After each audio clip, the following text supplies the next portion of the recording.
Shalom, selamat pagi Bapak Ibu, Saudara jemaat yang dikasihi Tuhan. Saya percaya setiap kita pagi hari ini datang dengan kerinduan untuk berjumpa dengan Tuhan. Amin. Mari kita mau siapkan hati kita mau beri waktu yang terbaik untuk Tuhan kita. Kita mau satu di dalam doa. Kami bersyukur Tuhan, Engkau Allah yang baik, teramat baik bagi setiap kami Tuhan. Kami rasakan kasih dan penyertaan Tuhan sungguh luar biasa bagi hidup kami Tuhan.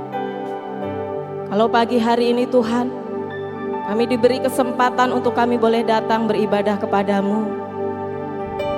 Kami tidak mau sia-siakan waktu yang ada ini Tuhan. Kami mau sungguh-sungguh arahkan hati dan pikiran kami kepada Tuhan. Kami rindu pagi hari ini Tuhan. Kami boleh nikmati hadirat-Mu yang manis ya Bapa. Kami boleh rasakan persekutuan yang indah bersama dengan Kau Tuhan. Ini setiap kami Tuhan. Kami bawa ucapan syukur kami. Kami bawa korban syukur kami yang terbaik buat Engkau. Raja di atas segala raja. Allah yang layak untuk kami sembah dan kami tinggikan. Terpujilah nama-Mu Tuhan. Terima kasih ya Bapa. Terima kasih, kami bersyukur Tuhan.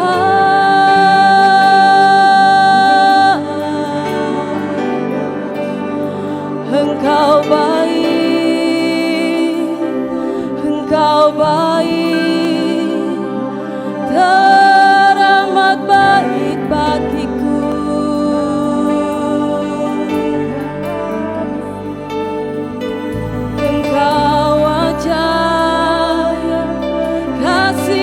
Setiamu sampai selamanya.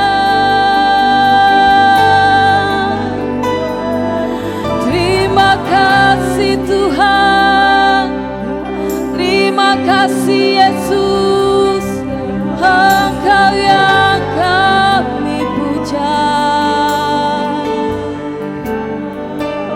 Engkau yang layak disembah, layak disanjung, layak diagungkan.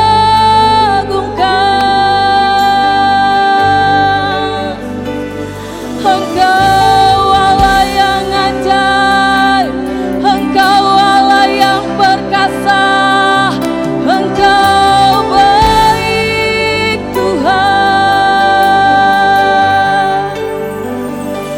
Engkau kekuatanku, penolong di dalam hidupku selamanya.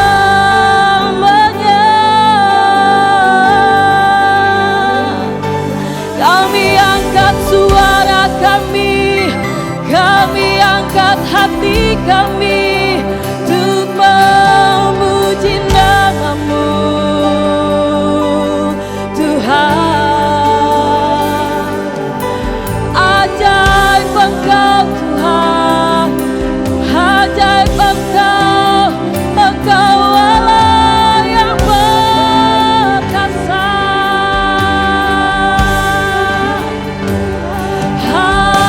Haleluya, haleluya, Hosana bagimu.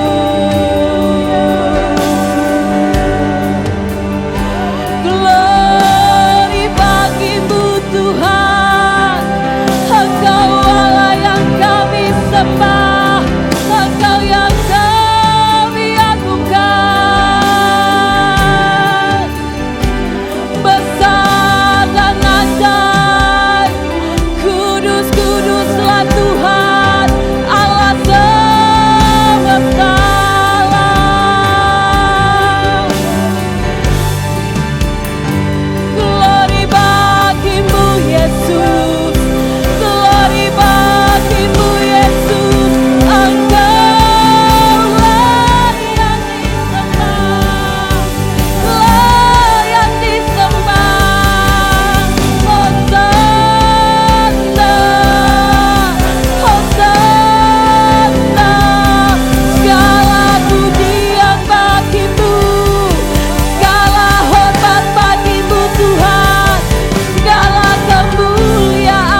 Ini yang jadi kerinduan kami di hadapan-Mu Tuhan.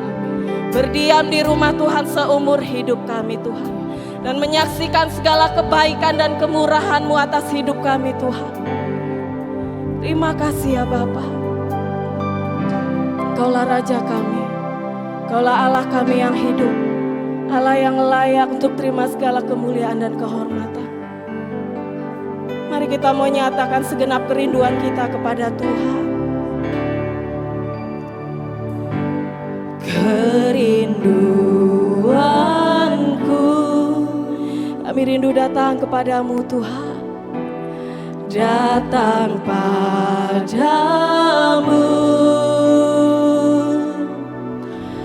Allah mulia, Mawar Syaron, ku cinta.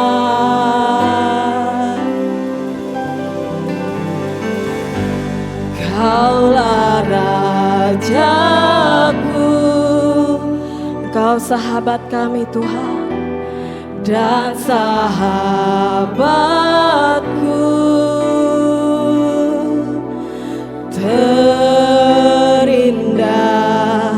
termanis Engkau bagiku. Mari segenap hatimu katakan, ku sembah Kau dalam roh dan kebenaran. Ku sembah Kau dalam roh dan kebenaran. Tak seorang pun jua seperti Kau Yesus. Mari kita mau nyatakan kerinduan kita kepada Tuhan. Kerinduanku, kami mau datang kepadamu Tuhan. Datang padamu,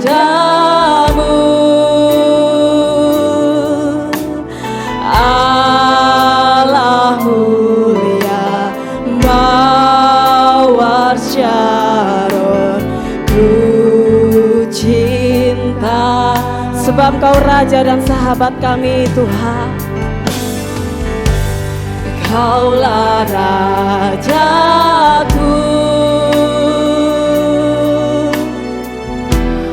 dan sahabatku.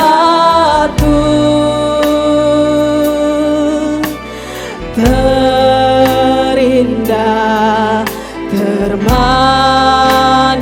Engkau bagiku. Mari sembah Dia, katakan, ku sembah Kau dalam roh dan kebenaran. Ku sembah Kau dalam roh dan kebenaran. Tak seorang pun jua seperti Kau Yesus. Mari jemaat katakan di hadapan Tuhan, kami sembah Kau Tuhan. Ku sembah Kau dalam roh dan kebenaran. Ku sembah Kau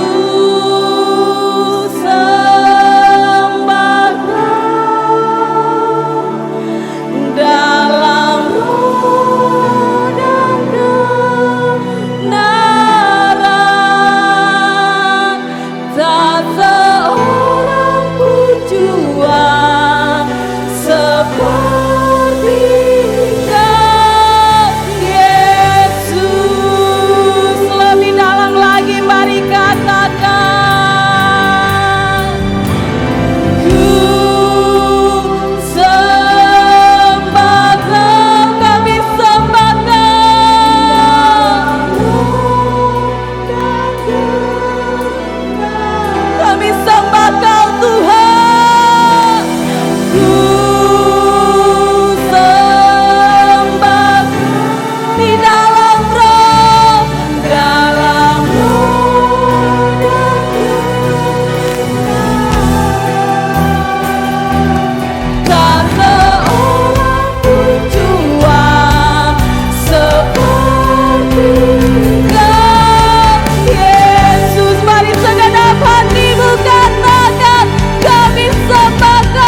kita bangkit berdiri di hadapan Tuhan, angkat tanganmu. Layaklah segala bangsa sujud. Yes Tuhan, sebab hanya Engkau yang layak disembah Tuhan. Sebab Kau layak kudus, layak disembah. Katakan layaklah, layaklah segala bangsa sujud Tuhan kepada. Sebab hanya Kau Tuhan, sebab Kau layak disembah.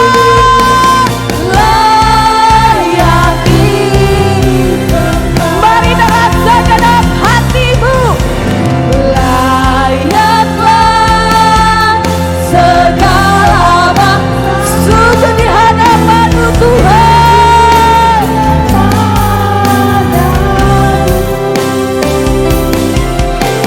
Sebab Kau layak kudus, layak disembah. Mari cepat saja katakan, layaklah segala bangsa sujud di hadapan-Mu Tuhan.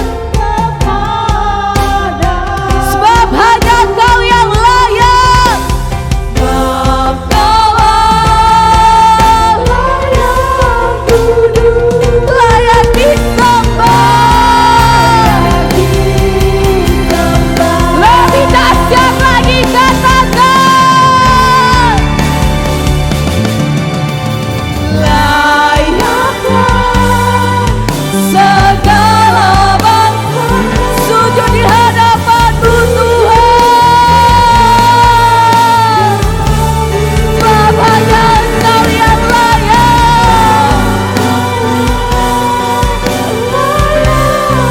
layak disembah, layak disembah. Sebab Engkau Allah yang kudus, sebab Kau layak kudus, layak disembah. Sekali lagi katakan, sebab Kau layak kudus, layak disembah.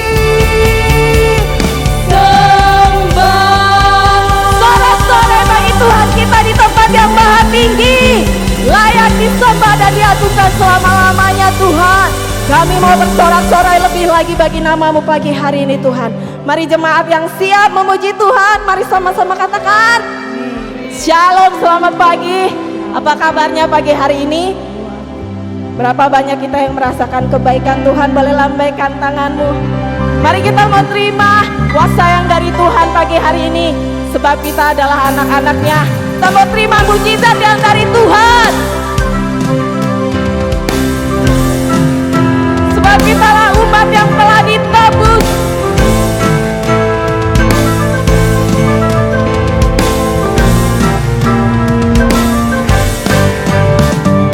Kami yang telah ditebus dengan darah yang kudus, mengangkat pujian bagi-Mu. Kami baik kudus-Mu Tuhan, kami baik kudus-Mu, sebagai bukti karya-Mu, nyatakan Kau besar dan hidup. Mari kita mau berlari sampai pada tujuan, berlari sampai tujuan, mendapatkan kami terima kuasa-Mu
atas setiap hidup kami Tuhan. Terima kasih.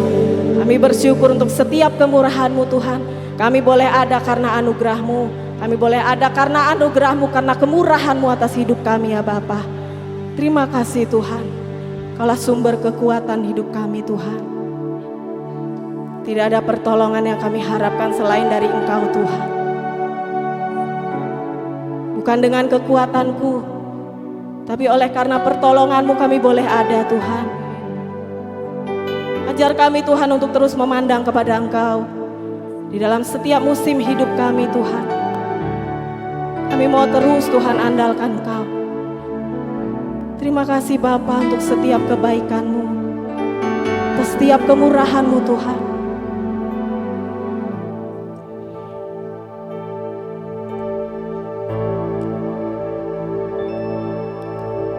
Bukan dengan kekuatanku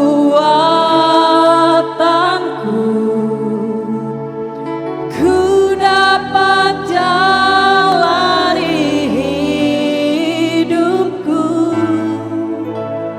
tanpa Tuhan yang di sampingku ku tak mampu sendiri. Sebab Kaulah kekuatan kami Tuhan. Engkaulah kuatku yang menopangku. Ku pandang wajah-Mu dan berseru, pertolonganku datang dari-Mu. Peganglah tanganku, jangan lepaskan. Kaulah harapan dalam hidupku.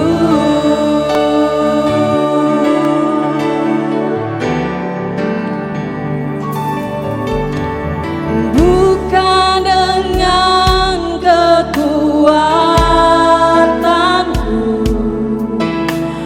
ku dapat jalani hidupku, tanpa Tuhan yang di sampingku ku tak mampu sendiri.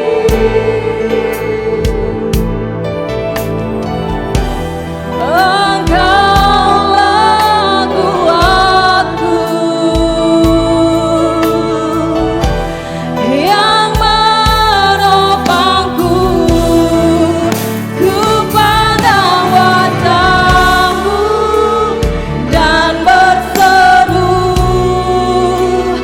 pertolonganku datang dari-Mu.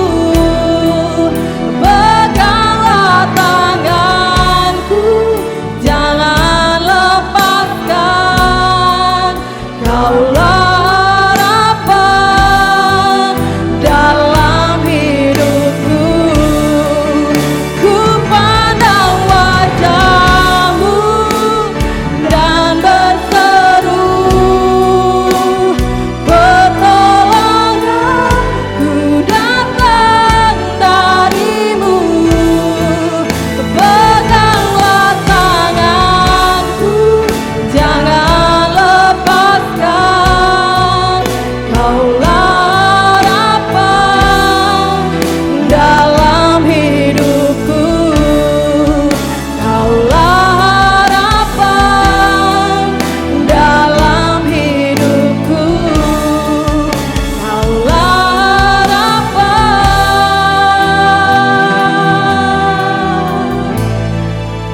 dalam hidupku. Ya, sumber kekuatan dan pertolongan kami hanya di dalam-Mu Tuhan. Kalau pagi hari ini Tuhan Kau rindu untuk menguatkan setiap kami dengan kebenaran firman-Mu Tuhan. Mari berbicara atas hidup kami Tuhan. Kami rindu Tuhan hidup kami sungguh-sungguh melakukan kehendak-Mu ya Bapa. Terima kasih Tuhan, kami katakan pagi hari ini kami siap mendengar dan melakukan firman Tuhan di dalam nama Tuhan Yesus. Amin. Dipersilakan duduk.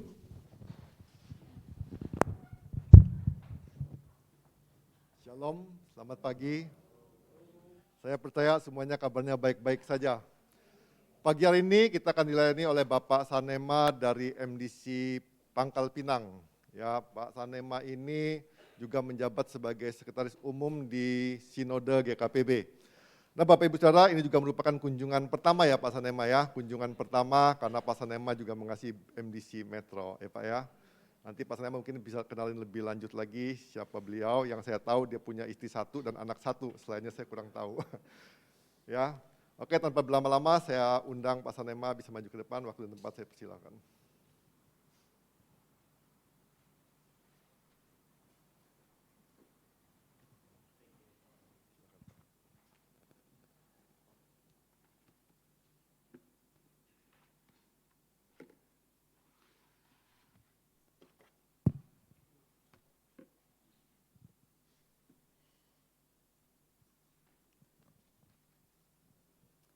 Salam Bapak Ibu. Hal yang pertama tentu saya sangat bersyukur sekali selama saya mengabdi dalam pelayanan di GKPB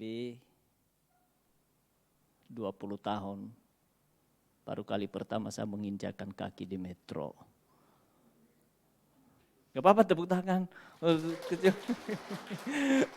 Tepuk tangannya itu jangan setengah-setengah, mesti full gitu ya. Beberapa waktu yang lalu ada beberapa di sini orang Bangka, Pak Abong, ya dan istri Pak siapa lagi ya? Saya dengar tahu itu adalah ada Pak Ali Said, masih saudaranya Nyonya atau Ibu Abong, dan beberapa lagi yang lain yang saya kenal. Tadi Pak Wandi sudah memperkenalkan secara singkat, memang saat ini saya sedang melayani di GKPB Pangkal Pinang. Sebenarnya sudah beberapa kali MP mau disuruh pergi dari Bangka. Tapi katanya kalau sudah minum air Bangkai nggak boleh keluar katanya. Ya gitu ya Pak. Nah Bapak Ibu saudara-saudari dan terlebih tentu ini adalah suatu anugerah Tuhan yang besar. Saya bisa menginjakan kaki di Metro. Ini saya lihat kotanya kota tenang. Sama seperti wajah-wajah yang ada di depan saya pada pagi hari ini. Wajah-wajahnya wajah tenang. Sepertinya hingga terusik dengan segala keadaan yang ada di luar sana. Selalu fokus dan memang itu yang penting. Fokus kita bukan kepada dunia luar sana tetapi kepada Tuhan. Amin. Ya, saya percaya bahwa kalau kita fokus kepada Tuhan, apapun yang terjadi di sekitar kita, kita tidak menjadi terusik. Walaupun itu adalah sesuatu fakta, sesuatu kenyataan yang harus kita hadapi. Bapak Ibu saudara-saudari, sebelum saya melanjutkan firman Tuhan di pagi hari ini, saya percaya Bapak Ibu sedang menanti, merindukan kehadiran Tuhan pagi hari ini. Waktu kita memulai ibadah tadi, saya sangat disentuh oleh sesuatu hal yang penyembahan yang sangat indah. Dan Bapak Ibu memang itu hal yang paling penting dalam kehidupan kita untuk kita semakin hari melekat kepada Tuhan. Sebab kalau kita tanpa melekat kepada Tuhan, kita akan menjadi orang yang gamang di dalam hidup ini. Saudara-saudari yang saya kasihi dalam Tuhan, hari-hari ini hidup kita ibarat sedang berjalan menuju ke teritorial atau wilayah yang belum kita kenal. Sama seperti para pionir atau para pelopor yang menjelajah dunia demi menemukan wilayah-wilayah yang baru atau yang belum pernah mereka kunjungi. Saudara-saudari, bahwa hari-hari ini bukan hari yang mudah. Belum selesai COVID-19 yang sampai hari ini masih merajalela dan terus naik ya yang terpapar saya dengar ada varian baru. Beberapa waktu lalu, waktu kita mubes ada beberapa teman-teman yang terpapar. Dan kemudian belum selesai COVID-19, juga di tengah-tengah COVID-19 terjadi perang Rusia-Ukraina. Di tengah-tengah perang Rusia-Ukraina terjadi namanya kekurangan pangan. Dan menurut informasi ada 345 juta orang mengalami kelaparan yang akut di 80 negara. Inflasi barang atau harga yang menjulang tinggi sehingga daya beli masyarakat menjadi berkurang. Ditambah dengan situasi yang lain, penyakit-penyakit yang baru saja BPOM mengeluarkan satu pernyataan bahwa ada beberapa obat dalam bentuk sirup menjadi pemicu daripada sakit ginjal anak dan banyak anak yang korban. Saudara-saudari yang saya kasihi dalam Tuhan, masa depan kita sepertinya masa depan yang suram. Masa depan yang belum pernah kita lalui sebelumnya. Memang saudara, hidup kita itu bagikan melewati wilayah yang belum terpetakan. Karena sebelumnya kita tidak pernah mengunjungi itu. Di dalam menghadapi masa depan seperti itu, seorang tokoh atau penulis dan juga seorang dosen dan profesor berkata, namanya Todd Belsinger, dalam bukunya Canoeing the Mountain menulis bahwa orang harus memahami prinsip penting pada wilayah yang belum terpetakan. Dalam bahasa Inggrisnya, karena ini bukunya dalam bahasa Inggris, dikatakan understanding uncharted territory. The world in front of you is nothing like the world behind you. Memahami wilayah yang belum terpetakan, yaitu bahwasanya dunia di depan kita tidaklah sama seperti dunia di belakang kita. Todd Belsinger dengan menulis seperti itu, profesor pada Fuller Theology Seminary California ini berkata begini, kita harus mengetahui bahwasanya masa depan adalah berbeda dengan masa yang lampau. Banyak hal yang kita akan alami di masa depan yang tidak sama dengan apa yang kita alami di masa kini. Artinya Bapak Ibu saudara-saudari, dunia sedang berubah. Perubahan yang banyak orang merasa gamang atau diliputi oleh perasaan khawatir. Sehingga tidak berani melangkah. Perasaan seperti ini semakin bertambah besar karena berbagai ramalan para pakar ekonomi. Yaitu bahwa dunia akan segera memasuki resesi global. Bank Dunia atau berbagai media massa menyampaikan bahwa tanda-tanda dari resesi global itu semakin nyata. Menghadapi situasi itu Bapak Ibu tentu sesuatu situasi yang tidak menentu dan sangat sukar. Dan di saat yang bersamaan kemampuan kita sangatlah terbatas. Bagaimana kita harus bersikap dalam menghadapi itu?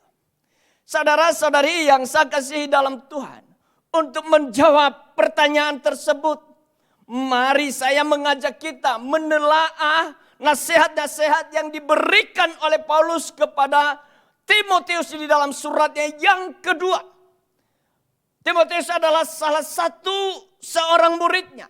Timotius yang di saat itu masih berusia muda ditugaskan oleh Paulus untuk melayani sebagai penilik di jemaat Efesus. Sementara ia, yaitu Rasul Paulus sendiri, sedang berada di dalam penjara di kota Roma. Sebagaimana yang dituliskan di dalam 2 Timotius 2 ayat 1-7. Saat itu Paulus menyadari betul saatnya akan tiba kematiannya sudah dekat. Nampaknya Paulus mengetahui bahwa penganiayaan terhadap pengikut Kristus yang dilakukan oleh Kaisar Nero sudah berada di ambang pintu. Di dalam masa penganiayaan itulah Paulus, Rasul Paulus mati syahid di kota Roma karena iman kepada Kristus. Sebagai catatan saudara-saudari, sebagaimana yang telah dipelajari atau disampaikan minggu yang lalu, Timotius bukanlah seorang pemberani seperti Rasul Paulus. Timotius bukanlah seorang yang gampang mengungkapkan perasaannya di hadapan orang. Dia adalah seorang pemalu dan introvert, alias bukan seorang pemberani dalam menghadapi kesukaran dan mampu mengungkapkan perasaannya yang harus ia emban sebagai seorang penilik jemaat. Tidaklah mudah. Ditambah lagi dengan berbagai keterbatasan lainnya yang ada di dalam diri Timotius. Yang membuat tantangan itu semakin hari sepertinya semakin besar. Ia harus menghadapi itu. Dan itu bukanlah sesuatu yang ringan. Dengan latar belakang seperti itulah Rasul Paulus menulis suratnya yang kedua kepada Timotius. Surat yang sangat relevan untuk kita hari ini dan di masa kini. Nasihat-nasihat yang ia sampaikan dan yang dituliskan di dalam 2 Timotius 2 ayat 1-7. Sangatlah sesuai dengan kebutuhan kita dalam menghadapi masa yang sukar. Sementara kemampuan kita sangat terbatas.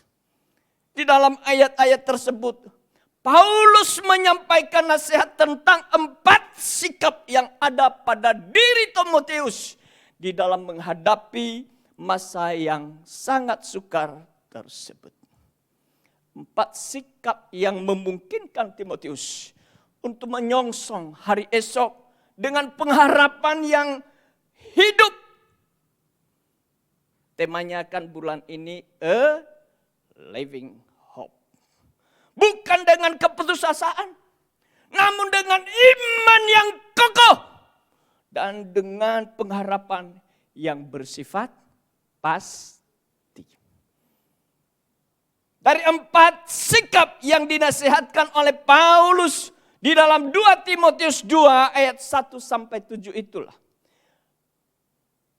Paulus menasihati Timotius. Pertama, agar Timotius dan kita bersikap teguh. Be strong. Yang kedua saudara, sikap yang ditulis di dalam 2 Timotius 2 ayat 1-2 dan telah ini disampaikan minggu yang lalu saudara.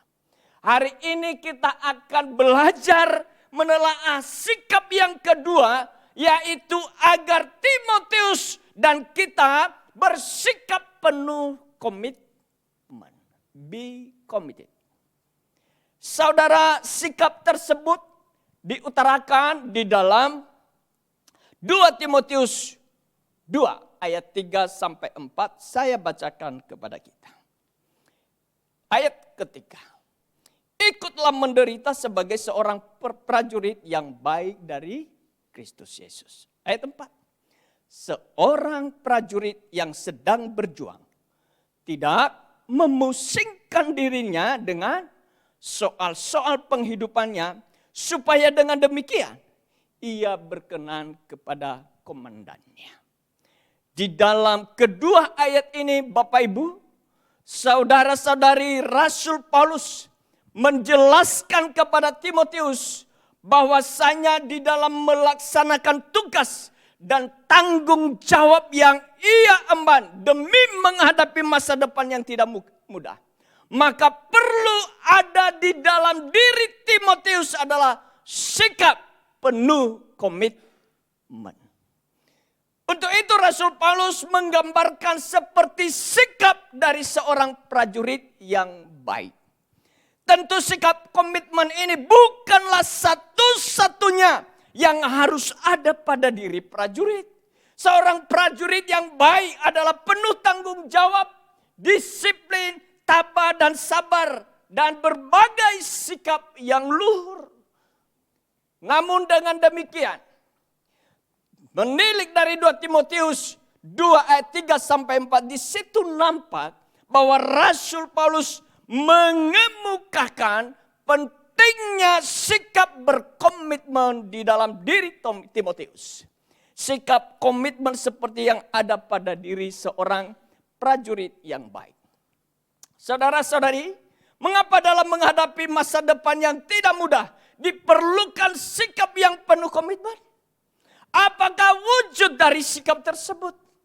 Dengan memperhatikan 2 ayat yang barusan kita baca tadi, maka kita dapat melihat mengapa sikap penuh berkomitmen itu sangat diperlukan. Mengapa sikap komitmen itu sangat dibutuhkan. Khususnya apabila kita melihat ayat yang ketiga. Wujud dari sikap berkomitmen sebagaimana yang dipaparkan di dalam ayat-ayat tadi. Pertama, ketiga wujud dapat itu adalah, saya ulang, ketiga wujud dari berkomitmen tersebut adalah bersedia menghadapi kenyataan. Apa saudara? Bersedia menghadapi kenyataan. Bahkan dapat dikatakan bahwa sikap ini adalah hal yang sangat mendasar dan menjadi landasan bagi kedua sikap berikutnya. Di dalam hal ini, saya maksudkan adalah bersedia menghadapi kenyataan bahwa hidup ini tidaklah mudah. Seolah kita harus menyadari dan bersikap bahwa hidup ini tidaklah mudah. Di dalam hal ini, saudara-saudari, diutarakan secara lugas oleh M. Scott Peck yang dalam bukunya dia berkata begini, dalam bukunya The Route Less Traveled, atau jalan yang jarang dilalui. Di dalam bukunya yang sangat laris disebut, Scott Peck, seorang psikiater atau dokter ahli ilmu jiwa, menulis life is difficult. Hidup ini tidaklah mudah. Lebih lanjut, kalimat pertama dalam buku tersebut diikuti dengan kalimat, this is great truth. One of the greatest truths. Once we truly know that life is difficult. Once we truly understand and accept it, the life is no longer difficult. Ini adalah kebenaran yang besar. Begitu kita sungguh-sungguh mengetahui bahwa hidup itu sulit, begitu kita sungguh-sungguh memahami dan menerimanya, maka hidup tidak lagi terasa sukar. Yang dimaksudkan oleh Scott Peck yaitu apabila orang tidak bersedia menerima kenyataan bahwa hidup ini adalah sukar, maka orang itu akan menjadi gelisah. Menjadi resah dan tidak pernah merasa puas dengan kehidupan yang pernah ia lalui. Diakui, tidak diakui. Suka tidak suka. Kenyataannya hidup ini tidaklah mudah.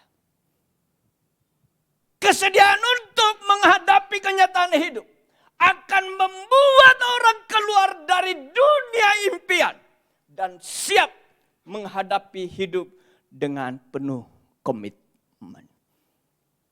Prinsip inilah yang dikemukakan oleh Paulus kepada Timotius. Di ayat ketiga tadi dikatakan ikutlah menderita sebagai seorang prajurit yang baik dari Kristus Yesus. Dengan menulis seperti itu, Rasul Paulus tanpa berputar-putar, ya, ia mengungkapkannya secara jelas dan berkata bahwa bila bersedia hidup sebagai pengikut Kristus yang sejati, maka yang bersangkutan haruslah sebagai seorang prajurit yang bersedia ikut menderita. Artinya, yang bersangkutan bersedia menerima kenyataan bahwa hidup termasuk hidup sebagai pengikut Kristus adalah tidaklah bebas dari kesukaran. Saudara-saudari boleh toel kiri kanannya. Katakan hidup ini sekalipun saya orang Kristen, saya tidaklah bebas dari kesukaran.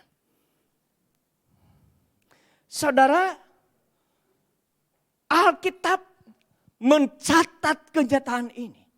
Dan sejarah juga membuktikan bahwasanya di tengah-tengah masa yang tidak mudah, para pengikut Kristus juga tidak terluput dari keadaan tersebut. Sebagai salah satu contoh ketika badai kelaparan melanda wilayah Romawi. Dan pada zaman Kaisar Claudius, yaitu sebagaimana yang ditulis dalam Kisah Para Rasul 11 ayat 27 sampai 30.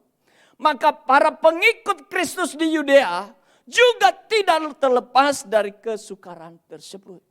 Atas dasar itulah para murid-murid Kristus di Antiokhia mengumpulkan sumbangan dan mengirimkannya kepada orang-orang Kristen yang ada di Yudea. Artinya Bapak Ibu, pengikut Kristus tidak boleh bersikap seperti burung onta. Konon ceritanya Bapak Ibu bahwa onta itu bila ia mengetahui ada bahaya yang mengancam seperti ada hewan pemangsa mendekat, maka ia segera akan menguburkan kepalanya ke dalam pasir. Burung onta itu berpikir bahwa selama dirinya tidak melihat bahaya yang mengancam, maka berarti bahaya itu tidak ada.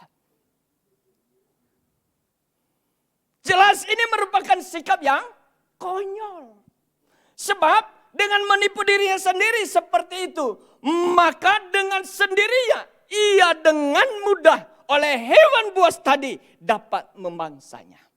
Dengan kata lain, sebagaimana para prajurit perlu memahami bahwa dengan menjadi seorang anggota militer, maka yang bersangkutan harus siap menghadapi kesukaran. Demikian pula halnya dengan para pengikut Kristus dan termasuk saudara-saudari dan saya. Amin. Adalah seyogyanya orang yang melamar menjadi tentara angkatan laut memahami dirinya tidak akan ditugaskan sebagai penumpang dari kapal pesiar di mana ia hanya makan dan minum serta bersenang-senang. Bukan saudara. Bukan. Dia akan bertugas di dalam kapal perang di mana semua orang harus memikul tanggung jawab yang tidak ringan. Termasuk MDC Metro Lampung. Amin. Semua di sini memikul tanggung jawab untuk melayani Tuhan dan memperluas kerajaan Allah. Bukan tugas Pak Wandi saja, Pak Suwarto dan beberapa full time dan para pengurus yang lain, bukan. Semua kita memiliki tanggung jawab di dalam memperluas kerajaan Allah sekalipun hidup ini tidak mudah. Saudara, demikian kita. Semua perlu menghadapi hidup. Menghadapi kenyataan hidup. Yang bahwasanya hidup ini tidaklah bebas dari kesukaran. Sehingga ketika kita menghadapi penderitaan, maka komitmen kita kepada Yesus Kristus tidaklah berubah. Kita tidak akan marah. Kita tidak akan kecewa dan mundur dari iman. Tidak. Sehingga seperti yang dikatakan oleh M. Scott Peck tadi, bila kita dapat sungguh-sungguh memahami dan menerima kenyataan, yaitu bahwasanya hidup tidak lepas dari kesulitan, maka hidup ini tidak akan terasa sukar. Saudara-saudari yang saya kasihi dalam Tuhan, tahun lalu, iya betul, ada seorang jemaat yang mengalami COVID. Walaupun banyak yang mengalami COVID, tapi ini agak sedikit bermasalah. Bermasalahnya, tepatnya tanggal 23 Desember tahun 2020, saya berkunjung. Saya diundang karena pada waktu itu mereka akan mau buka rumah makan. Dan mereka berkata kepada saya, "Pak, tes food ya Pak ya. Karena kalau saya makan ini agak rewel. Jadi milih-milih makan yang mana makanan yang enak, mana yang tidak." Saya yang sering kali saya singkirin adalah pasti makanan yang tidak enak. Lalu saya datang. Besoknya dia batuk-batuk dan flu. 5 hari kemudian mereka pergi, badannya sudah segar, sudah sehat. Saya tanya sama suaminya, apakah dia istri sudah baikan? Oh sudah baikan Pak, sudah keringat dan sekarang kami mau pergi makan. Lalu mereka pergi makan ke satu tempat di kota Pangkal Pinang. Nggak tahu kenapa suaminya berpikir, ayo kita tes antigen. Lalu mereka pergi ke salah satu rumah sakit di Pangkal Pinang. Dan setelah tes antigen, dinyatakan dia positif. Pulang ke rumah, yang tadinya sudah sehat, semakin hari semakin drop. Sampai tepatnya tanggal 30 Desember, dia dijemput oleh ambulans dan dibawa ke rumah sakit. 13 hari kemudian, dia meninggal. Lalu suaminya tidak menerima. Anak-anaknya tidak menerima. Berjalan dengan waktu, suaminya tiap hari ke kuburan. Pagi dan sore meratap di kuburan. Ya. Pasang status di Facebook. Berpuisi panjang-panjang. 3 bulan kemudian dapat gandengan baru.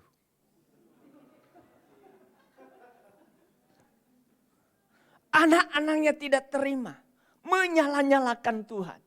Kalau Tuhan itu berkuasa, kalau Tuhan itu baik kepada kami, mama kami tidak akan mengalami seperti itu. Demikiankah Tuhan dalam hidup kita begitu jahatnya kah Tuhan itu? Enggak. Semua pasti mati bukan? Semua mati enggak? Tapi kenapa kita menyala-nyalakan Tuhan kalau sudah waktunya? Saya bertanya sekarang, siapa yang mau masuk surga? Siapa yang mau cepat masuk surga? Loh gak ada yang tahu.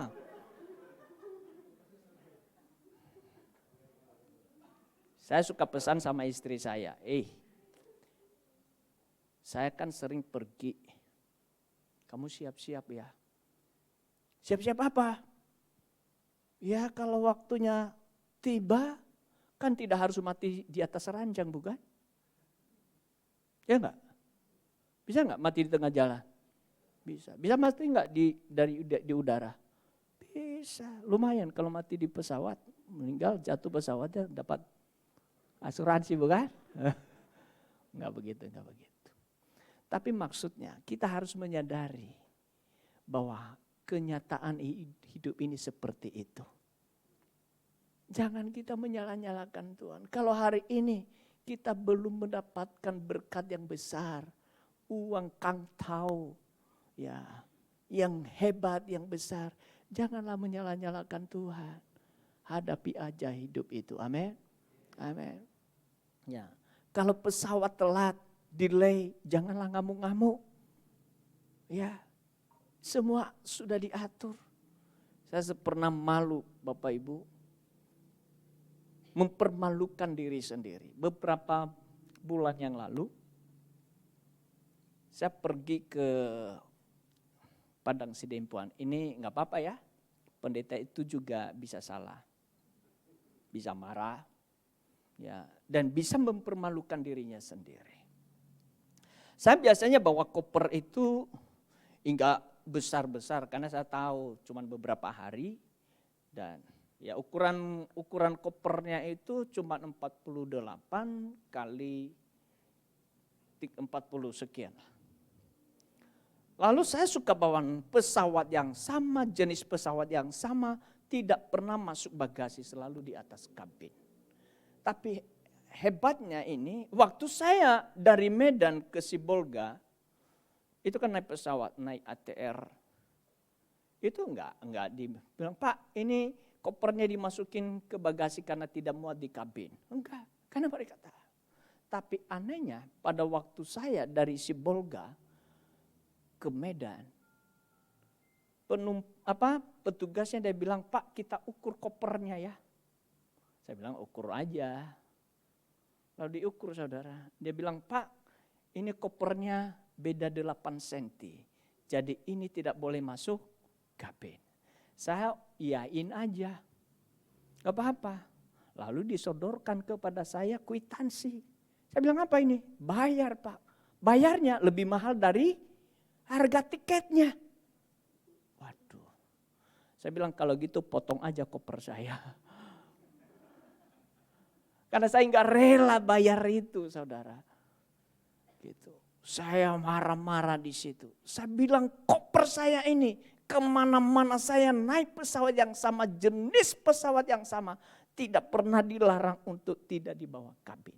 Barusan kemarin sore tiba di sini. Dan hari ini saya berangkat dari terminal dari bandara yang sama. Ini berbeda aturannya. Disodorin ke saya. Aturannya ini Pak. Saya baca. Iya, saya malu sendiri. Akhirnya dengan kepala tertunduk pergi untuk bayar bagasi itu. Saudara-saudari, seringkali kita diperhadapkan dalam satu kenyataan kita tidak terima. Tapi saya berkata pada pagi hari ini kepada kita, biarlah kita menghadapi kenyataan hidup ini. Amin. Apapun yang terjadi. Wujud dari sikap penuh komitmen itu saudara selanjutnya adalah bersedia hidup dengan tujuan yang seharusnya. Di dalam diri seorang prajurit, maka tujuan hidup yang bersangkutan adalah melaksanakan perintah dari komandannya. Hal tersebutlah yang diutarakan oleh Rasul Paulus kepada Timotius di ayat 4 tadi sebagai berikut dikatakan, seorang prajurit yang sedang berjuang tidak memusingkan dirinya dengan soal-soal penghidupannya. Supaya dengan demikian ia berkenan kepada komandannya. Di sini Paulus saudara menulis bahwa seorang prajurit itu memiliki satu tujuan. Yaitu supaya ia berkenan kepada komandannya. Saudara, di dalam versi bahasa Inggris atau English Standard Version atau ESV, frasa tersebut diterjemahkan sebagai berikut. Since his aim is to please the one who enlisted him. Karena tujuannya adalah untuk menyenangkan orang yang memanggil dirinya untuk menjadi seorang tentara. Dengan kata lain saudara, seorang prajurit di dalam berjuang hanya memiliki satu tujuan. Yaitu untuk mematuhi perintah dari komandannya. Itulah pribadi yang menyerahkan dirinya untuk menjadi seorang tentara. Singkat kata, apapun yang diperintahkan oleh sang komandan akan ia lakukan di dalam kepatuhan. Kepatuhan kepada komandan ini saudara mengingatkan ada satu cerita. Kisah yang dituliskan saudara bahwa seorang prajurit yang datang berobat kepada seorang dokter yang bersangkutan memiliki persoalan yaitu kecanduan merokok. Dan tidak mampu melepaskan dirinya dari kebiasaan tersebut. Kepada seorang prajurit, dokter yang di rumah sakit militer itu berkata begini, kamu harus menghentikan kebiasaan merokok yang merugikan kesehatan ini. Sang prajurit menjawab, siap, saya sudah berkali-kali berusaha, namun selalu gagal. Sang dokter militer itu tadi memandang sang prajurit dan bertanya, apa pangkat kamu? Sang prajurit menjawab, siap, saya Kopral 2. Kemudian dokter tadi bertanya lagi, kamu lihat apa? di pangkat saya. Apa pangkat saya? Sang prajurit melihat tanda pangkat berupa 3 garis berwarna emas pada pundak sang dokter. Dan ia pun menjawab, "Siap, komandan." Adalah seorang kapten. Dokter yang berpangkat kapten tadi kembali bertanya, "Siapa yang berwenang di sini? Kamu atau saya?" Sang prajurit dengan sikap sempurna menjawab, "Siap, kapten yang berwenang." Kemudian sang dokter dengan suara yang tegas berkata, "Baik, sebagai seorang kapten, saya memerintahkan kamu untuk berhenti merokok mulai dari sekarang."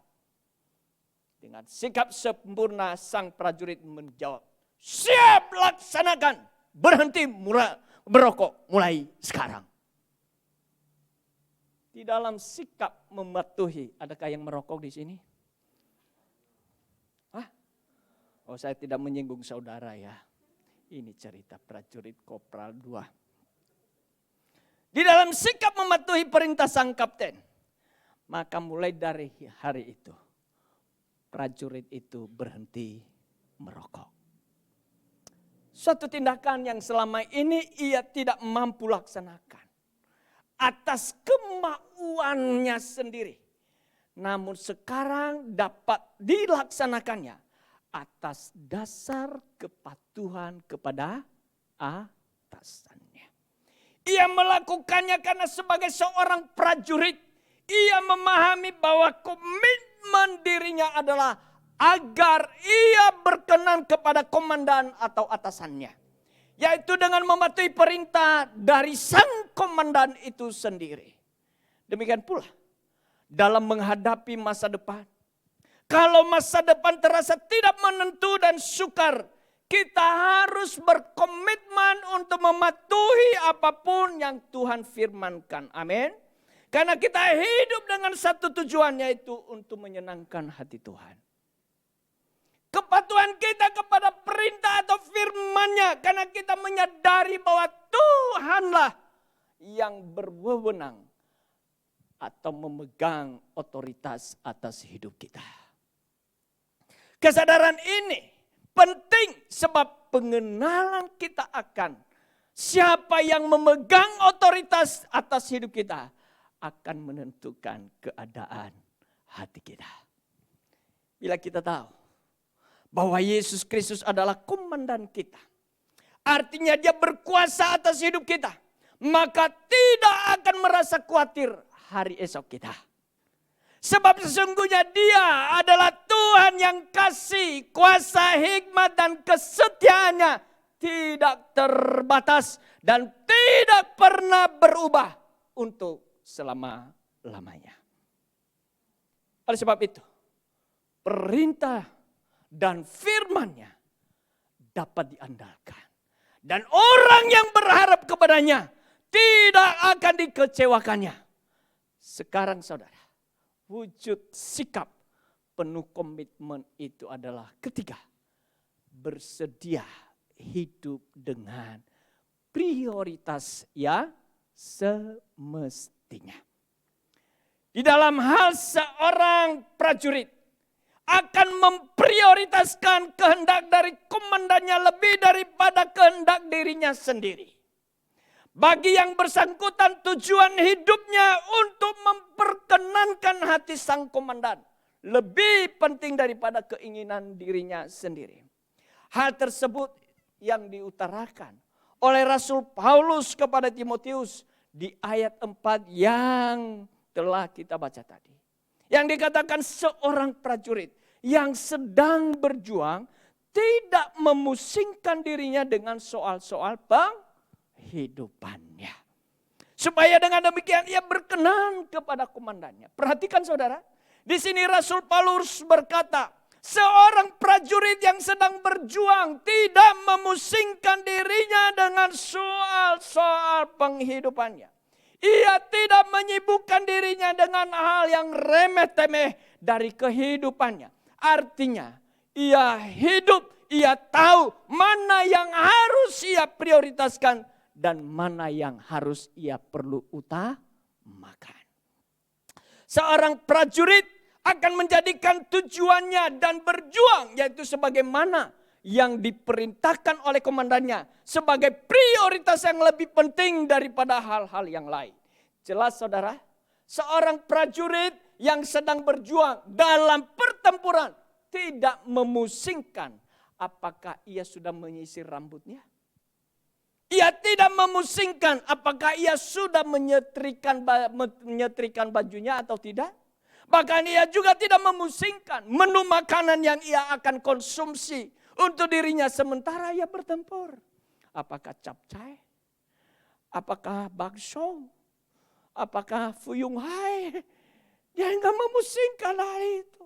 Kalau ia sibuk memikirkan hal itu, maka konsentrasi dirinya dari prioritas yang seharusnya. Dan ia akan tertembak dari musuhnya. Saudara, oleh sebab itu, yang menjadi prioritas yang bersangkutan adalah berjuang untuk memenangkan pertempuran demi pertempuran. Hal itulah yang ia lakukan. Kepatuhan kepada perintah komandannya. Sebab merupakan komitmen dirinya untuk hidup berkenan kepada atasannya.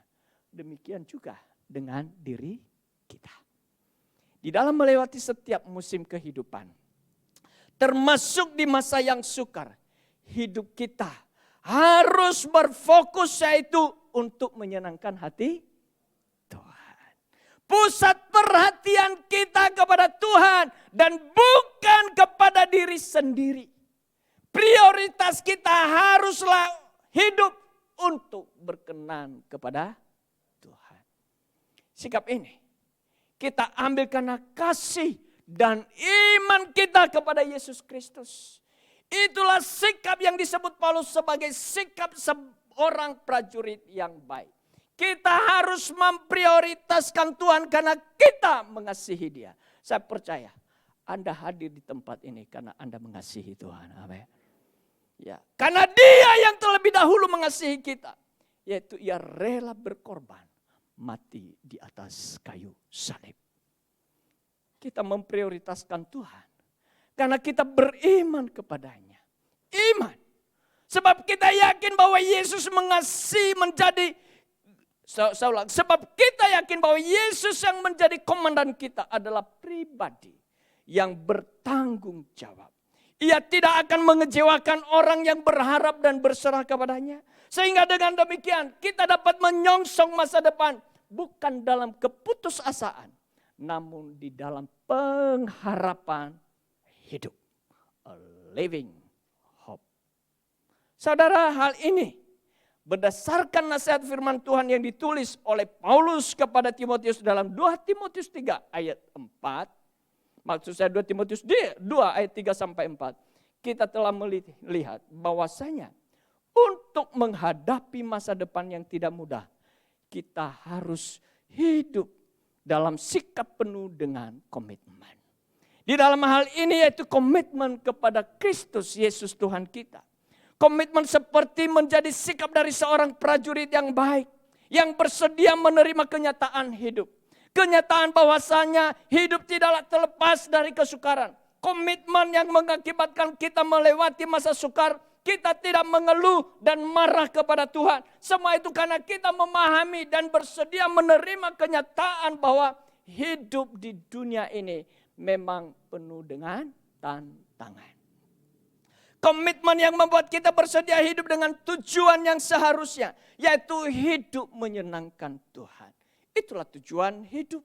Seperti yang ada pada diri seorang prajurit. Yaitu agar ia berkenan kepada komandannya. Bukan itu saja. Di dalam komitmen itu juga kita bersedia hidup dengan prioritas yang semestinya. Di dalam komitmen tersebut kita bersedia hidup dengan prioritas semestinya. Sebaliknya dari memusingkan diri dengan hal-hal yang remeh tentang kehidupan kita.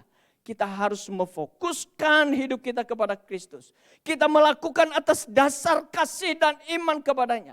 Kita percaya bahwa Tuhan Yesus dapat diandalkan dan orang yang berkomitmen kepadanya tidak akan dikecewakan. Mari saudara, dengan penuh komitmen, agar dasar kasih dan iman kepada Kristus, kita menyerahkan diri kita kepada Tuhan dan membawa doa serta harapan kita kepadanya. Tuhan Yesus dapat diandalkan. Kuasa, kesetiaan, hikmat-Nya tidak terbatas dan tidak pernah berubah untuk selama-lamanya. Berbahagialah orang yang hidup berkomitmen kepada Tuhan. Mari kita bangkit berdiri.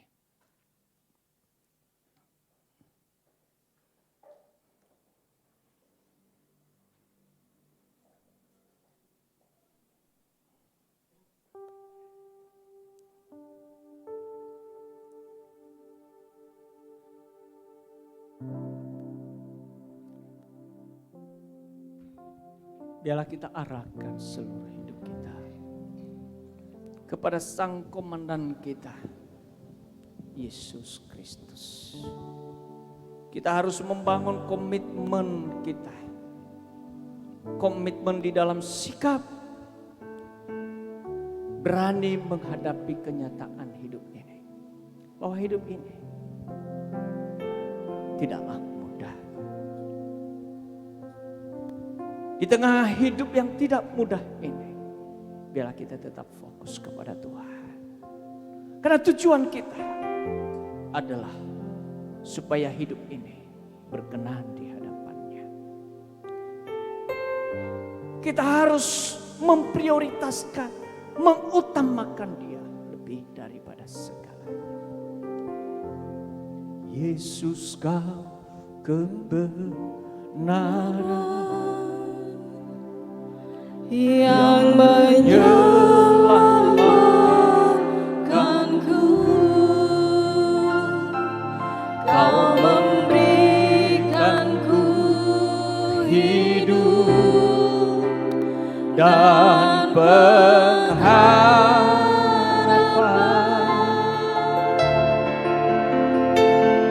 Ku ikut kehendakmu.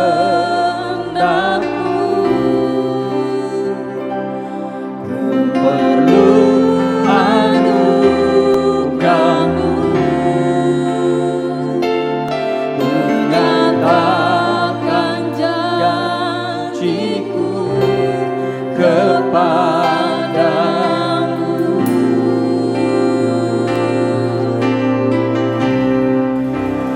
Kalau ku hidup bagimu, hatiku tetap menyembahmu. Dunia tak bisa menjauhkanku dari kasih-Mu. Selama ku hidup bagimu, mataku tetap memandangmu. Dunia tak bisa menjauhkanku dari kasih-Mu. Biar engkau katakan, Yesuslah kebenaranku. Yesus, Kau kebenaran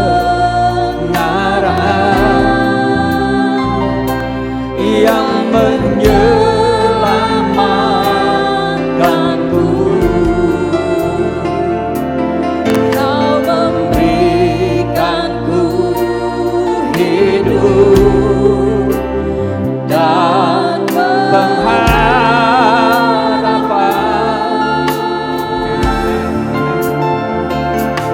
Ku ikut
Bapak Ibu, saudara-saudari, biarlah musik saja menyanyikan lagu ini dengan lembut. Apakah hari-hari ini hatimu dikuasai oleh rasa gelisah, khawatir, takut? Karena melihat masa depan yang tak menentu. Berita yang terus disuguhkan, baik yang kita lihat, baik yang kita dengar, bahkan kita rasakan bahwa hari-hari di depan bukan hal yang mudah. Hari yang depan adalah mengalami resesi global. Mungkin hatimu kecut, takut, khawatir. Saudara-saudari, Rasul Paulus memberikan nasihat kepada Timotius yang usianya masih muda. Dan kemudian memiliki satu pribadi yang tidak mudah mengutarakan apa yang ada pada dirinya, apa yang ada di dalam hatinya. Dia seorang pemalu, bukan pemberani seperti Paulus. Paulus memberikan nasihat kepada dia supaya ia menjadi seorang prajurit. Seperti seorang prajurit yang harus kuat dan kemudian berkomitmen. Komitmennya itulah yang membawa dia untuk dapat menghadapi kenyataan hidup. Kita harus sadar bahwa hidup ini tidaklah mudah. Kita sebagai orang percaya, orang Kristen, tidaklah bebas dari kesukaran. Kalau kita memiliki sikap hal itu, maka apapun keadaan yang ada, kesukaran dan kesulitan, ketidakmudahan dan ketidakpastian, kita tidak terganggu olehnya. Karena kita menyiapkan diri kita untuk hal itu. Tidak ada satupun yang bebas dari kesukaran. Itu adalah fakta dan kenyataan hidup yang harus kita hadapi. Dan di tengah segala keadaan itu, kita harus fokus kepada Tuhan. Kita harus fokus bahwa hidup kita, tujuan hidup kita untuk memperkenankan hati Tuhan. Agar hidup kita berkenan kepadanya, kita harus taat kepada firman-Nya, kepada perintah-Nya. Kita tidak perlu memusingkan hal-hal yang remeh-temeh tentang kehidupan. Apa yang kita makan, apa yang kita minum, apa yang kita pakai. Tuhan sediakan itu bagi orang yang mengasihi Dia. Dia adalah Allah yang sanggup melakukan itu. Dialah Allah yang menyediakan untuk itu bagi kita. Dia tidak pernah mengecewakan orang yang berharap kepada Dia. Dia tidak pernah mempermalukan orang yang menyerahkan hidupnya kepada Dia. Itu sebabnya, biarlah kita memiliki sikap memprioritaskan Tuhan lebih daripada segalanya. Bukankah Ia berkata, carilah dahulu kerajaan Allah dan kebenarannya, maka semuanya itu akan ditambahkan kepadamu. Apa yang engkau butuhkan, apa yang engkau perlukan, Tuhan pasti tambahkan itu kepadamu. Di tengah kesukaran yang akan terjadi, di tengah dunia yang tidak pasti, Allah tidak pernah meninggalkan engkau. Ia menyertai engkau. Itu sebabnya pandang ke depan. Lihat kepada Yesus, bukan kepada keadaan sekitar. Maka engkau akan berani melangkah tanpa dihantui rasa takut dan gelisah. Teguhkan dan kuatkan hatimu. Berkomitmenlah kepada Dia, kepada Yesus Kristus. Allah tidak kekurangan kasih, kesetiaan, hikmat ada padanya, dan tidak terbatas Ia berikan kepada orang yang berharap dan berserah kepada Dia. Maukah engkau menyerahkan hidupmu kepada Dia? Maukah engkau fokus dan berkomitmen hanya untuk Dia? Maukah engkau memprioritaskan Dia dan membuat komitmen itu di dalam dirimu? Biarlah engkau taruh tangan kirimu di atas dadamu. Dan tangan kananmu engkau angkat. Dan engkau berkata, kalau ku Ku hidup bagimu, hatiku tetap menyembahmu, dunia tak bisa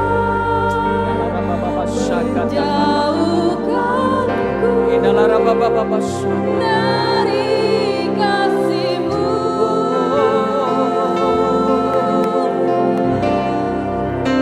Selama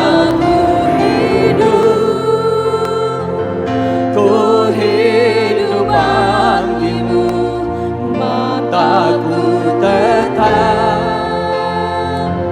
tetap memandangmu, dunia tak bisa menjauhkanku dari kasih-Mu. Tuhan Yesus, kami menyerahkan seluruh hidup kami. Dan kepadamu saja kami berharap. Sebab Engkau tidak pernah mengecewakan orang yang berharap dan berserah kepada Engkau. Engkau pasti menyediakan dan menyertai orang-orang yang berharap kepada Engkau. Apapun yang dibutuhkan, apapun yang diperlukan, Engkau menyediakan dan mencukupkan itu. Allahku memenuhi segala kebutuhan dan keperluan menurut kekayaan dan kemuliaan-Nya. Terimalah itu, pemeliharaan yang sempurna turun atas hidupmu, dan berkomitmenlah untuk mengasihi Dia, untuk mengutamakan Dia, dan fokus kepadanya. Beranilah menghadapi kenyataan hidup ini. Tuhan tetap menyertai engkau sampai selama-lamanya. Di dalam nama Tuhan Yesus yang diberkati dan berkomitmen kepada Tuhan, berkata bersama, Amin. silakan duduk Bapak Ibu.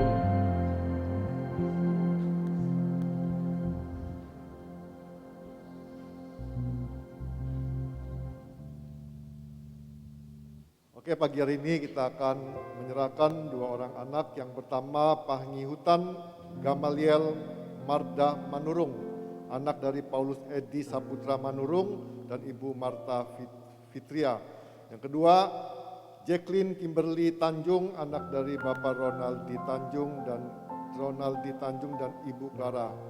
Kedua anak itu bisa maju ke depan, silakan.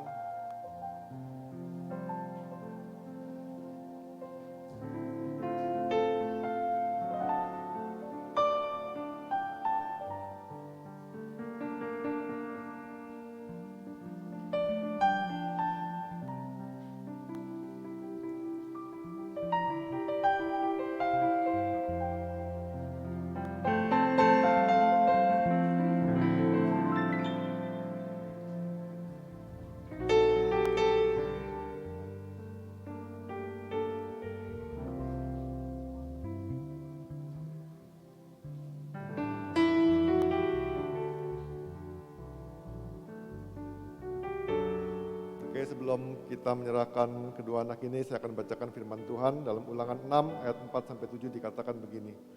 Dengarlah hai orang Israel, Tuhan itu Allah kita, Tuhan itu Esa. Kasihlah Tuhan Allahmu dengan segenap hatimu dan dengan segenap jiwamu dan dengan segenap kekuatanmu. Apa yang kuperintahkan kepadamu pada hari ini haruslah engkau perhatikan. Haruslah engkau mengajarkannya berulang-ulang kepada anak-anakmu dan membicarakannya apabila engkau duduk di rumahmu, apabila engkau sedang dalam perjalanan, apabila engkau berbaring, dan apabila engkau bangun. Apa yang harus diajarkan berulang-ulang? Dikatakan Tuhan itu Allah kita, Tuhan itu Esa. Dan dikatakan juga mengajarnya berulang-ulang, suruh mengasihi Tuhan Allahmu dengan segenap hatimu. Jadi anak-anak diajarkan mengasihi Tuhan Allah dengan segenap hati dan dengan segenap jiwa dan dengan segenap kekuatanmu. Ya, jadi menyerahkan anak bukan berarti melepaskan tanggung jawab, tapi ini tanggung jawab kita sebagai orang tua untuk mengajar, mendidik anak kita menjadi anak-anak yang takut akan Tuhan, yang sungguh-sungguh mengasihi Tuhan seumur hidupnya. Ya. Nah, sebelum kita berdoa, saya mau tanya kepada kedua orang tua. Dengan kesadaran bahwa anak ini adalah pemberian dari Tuhan dan miliknya Tuhan, serta kalian sebagai orang tua bertanggung jawab di hadapan Tuhan bagi anak ini, maka apakah kalian bersedia untuk membesarkan dan mendidik anak ini di dalam takut akan Tuhan? Bersediakah kalian sebagai orang tua dari anak ini untuk memperkenalkan Yesus Kristus sebagai Tuhan dan Juru Selamat kepadanya dan mengajarkan kebenaran firman Allah serta melibatkan dia dalam ibadah Kristen? Bersedia ya? Nah, saya berharap bukan cuma kita bersedia di sini, tapi satu komitmen. Ya, kita udah berantah komitmen. Jadi kita benar-benar melakukannya setiap hari sehingga sungguh-sungguh anak-anak ini menjadi anak-anak yang bukan sekedar hidup, tapi mereka menjadi anak-anak yang perkasa, anak-anak yang suatu saat kelak akan menyatakan Tuhan yang akan meluaskan kerajaan Tuhan. Ya, saya undang Bapak Ibu bisa bangkit berdiri, kita mau berdoa buat mereka.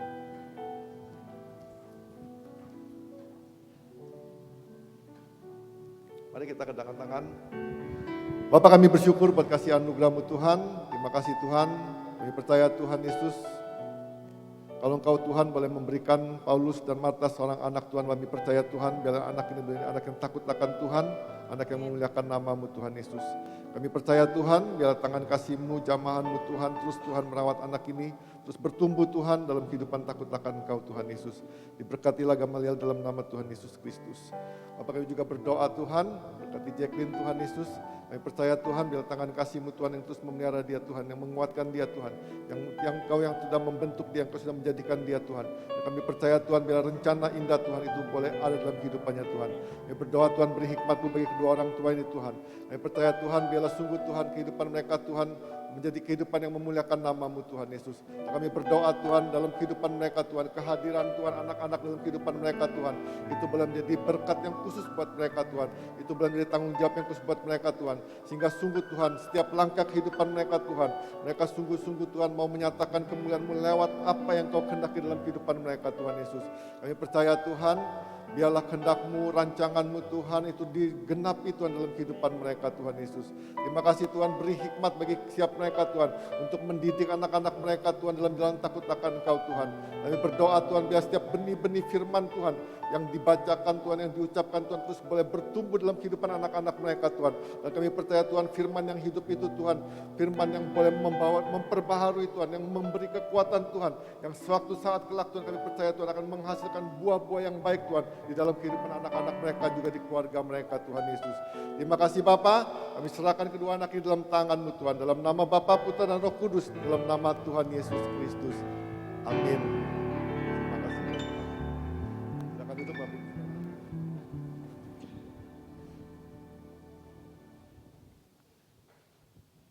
Baik Bapak Ibu Saudara, kita akan menyaksikan beberapa pengumuman sepanjang minggu ini.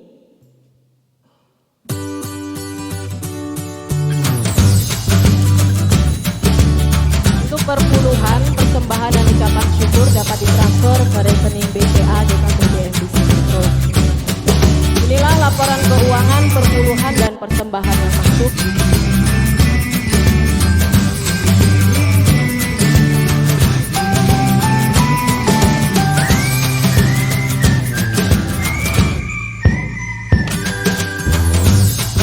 Selamat ulang tahun untuk Ibu Mary Nagata tanggal 18 dan Saudari Yohana tanggal 18 November. Untuk guru dan anak sekolah minggu hadiri DBA yang akan diadakan pada hari Sabtu tanggal 19 November jam 3 sore di GMGA. Mari dukung dan berpartisipasi dalam perayaan Natal Umum tanggal 11 Desember dan Bansos Natal tanggal 17 Desember.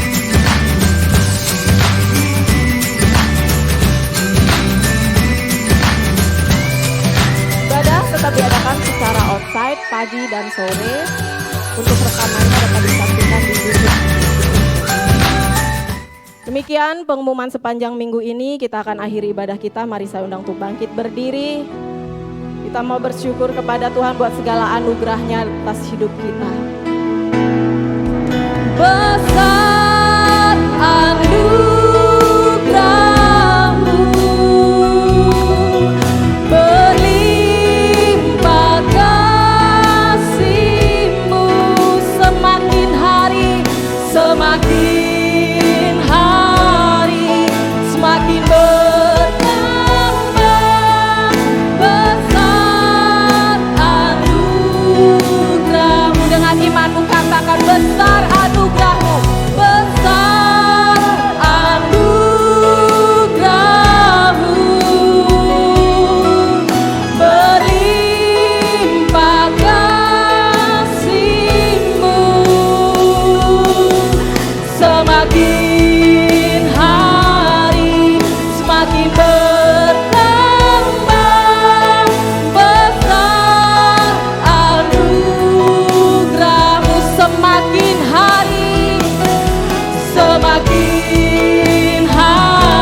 Bapa, Engkau Allah yang besar, Allah yang kuasa atas segala apa yang ada di dunia ini.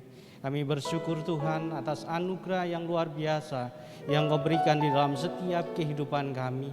Pagi hari ini Tuhan, kami menikmati hadirat-Mu Tuhan, dan merasakan kasih dan yang luar biasa Tuhan di dalam kehidupan kami. Kami sungguh bersyukur Tuhan.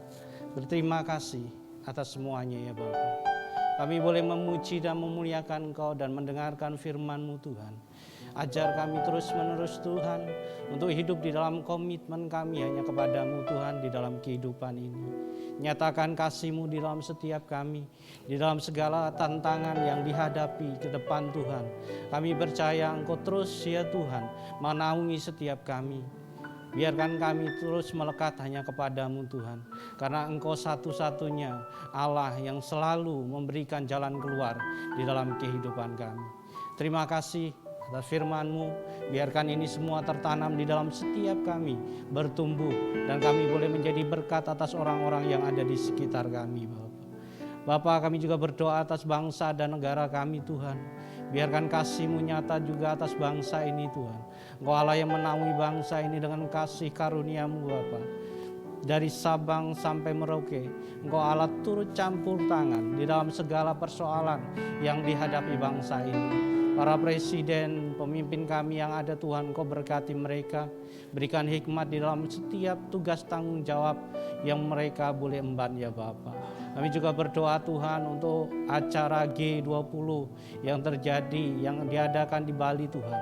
Engkau juga Allah yang turut campur tangan sehingga setiap apapun yang dibicarakan itu boleh berkenan di hadapan-Mu dan untuk kemuliaan nama-Mu Bapa. Segala fasilitas yang ada Tuhan Engkau turut campur tangan, juga keamanan yang ada Tuhan turut campur tangan. Terima kasih Bapa. Kami juga berdoa Tuhan khusus untuk kota Metro Tuhan. Engkau Allah yang menaungi kota ini dengan kasih dan anugerah-Mu Tuhan.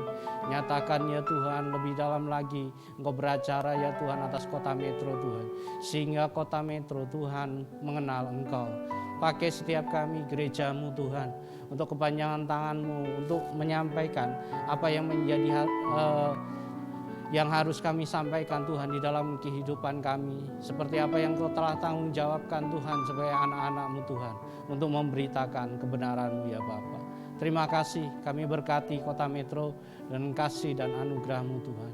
Kami juga teringat untuk saudara-saudara kami yang sakit Tuhan, yang terbaring saat ini Tuhan. Engkau Allah yang menyembuhkan mereka Tuhan. Engkau Allah yang memulihkan mereka dengan kasih dan anugerah-Mu Tuhan. Melalui bilur-bilur darah-Mu Tuhan, Engkau sembuhkan mereka di dalam nama Yesus. Yang mengalami keletihan di dalam rohani mereka Tuhan, Engkau juga Allah yang memulihkan setiap mereka Tuhan, sehingga mereka kembali memiliki api yang baru yang daripada-Mu Tuhan. Ya Roh Kudus, nyatakan di dalam setiap jemaat-Mu yang mengalami keletihan itu, sehingga mereka terus ya Tuhan kembali hanya kepada-Mu Tuhan, sebagai Allah yang hidup di dalam kehidupan mereka. Terima kasih Bapa. Kami juga berdoa untuk sepanjang bulan depan, untuk acara-acara yang sudah kami rancang Tuhan. Biarkan ini semua hanya untuk kemuliaan nama-Mu Tuhan.